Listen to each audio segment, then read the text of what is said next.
And it was in his third budget that military expenditures surpassed domestic expenditures. Well, then we know that Ronald Reagan came after and cut with a zeal that Carter couldn't quite muster, expanded military spending, and left lots and lots of people out in the cold. So what's been the result? What's been the result in Baltimore City over the past decade and a half? 40% of our publicly owned housing that was occupied has been destroyed. 40% of the public housing that was occupied has been destroyed only in the past 15 years. It's no surprise there are more people on our streets. It's no surprise that every year 40,000 times people show up at shelters and are turned away because there aren't enough room. There's not enough space. It's no surprise that when we have such misguided priorities, this is what we're going to see. But housing, of course, isn't the only part of the problem. Healthcare. More and more people lack quality, affordable health care that they can afford. Unemployment. And for those who are lucky enough to have jobs, wages are stagnant.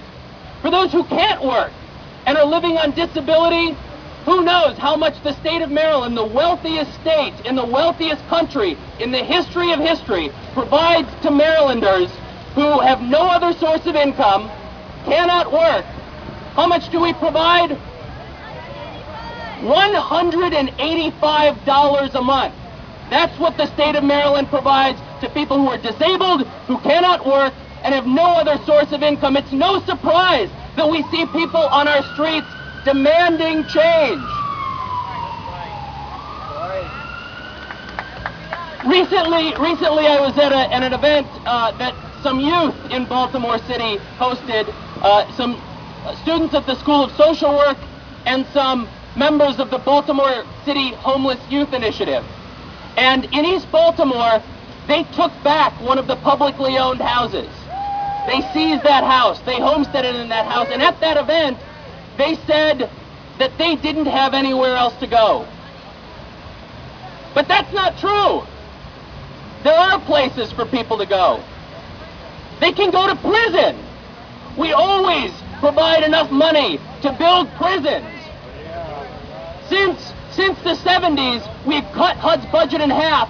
We've increased the prison budget multiple times. And we now have 7 times the number of people in prison that we did back then. And of course, you can also go to war, because there's never any question about whether we're going to find money for war. There's never money for what we need at home, but there's always money to go and destroy someone else's home. We've spent $700 billion plus in Afghanistan, in Iraq, bombing Pakistan and Libya. For every $1 million that we spend, we could build 7 homes.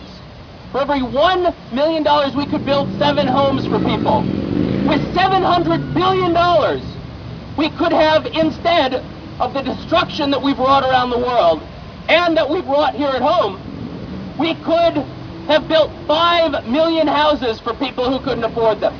5 million houses. What kind of priorities do we have when we're bent on destruction instead of creation? Now, what's the result of this?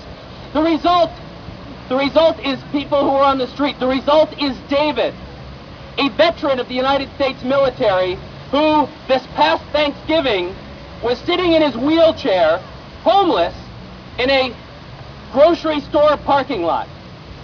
That's the result of this. The result of this is 3 million people like David, who find themselves over the course of the year without a place to stay. They're largely ignored.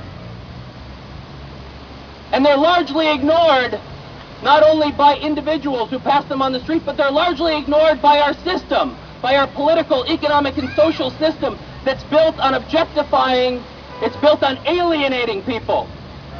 Poverty and homelessness are a direct result of this system of war, this system of capitalism. And war is both a symptom and a support of the system.